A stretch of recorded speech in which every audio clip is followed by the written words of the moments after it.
Hi friends, tea time snacks recipes చూపించబోతున్నానండి. ఇప్పుడు 1 cup మైదా పిండి తీసుకొని 1/4 సాల్ట్ వేసుకొని 1/4 పెప్పర్ పౌడర్ వేసుకొని ఇలా కలుపుకొని ఒక టేబుల్ స్పూన్ నెయ్యి వేసుకొని అలా నెయ్యి రాసుకొని అలా చేసుకుంటున్నానండి. మైదా పిండి ప్లేస్లో గోధుమ పిండి అయినా తీసుకోవచ్చండి. నేను ఈ స్వీట్ షాప్ స్టైల్లో తీసుకున్నానండి. నోట్లో పెట్టుకుంటే కరిగిపోతున్నాయండి. లైక్ చేయండి, షేర్ చేయండి, సబ్స్క్రైబ్ చేయండి. వీడియో నచ్చితే కామెంట్ పెట్టండి.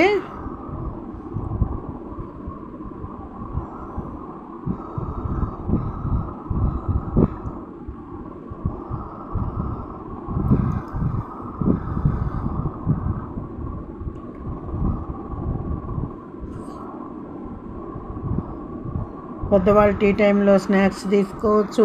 పిల్లలైతే స్నాక్ టైంలో బాక్స్లోకి ఉపయోగపడుతుంది. పిల్లలకి బాగా టేస్టీగా ఇష్టంగా తింటారండి.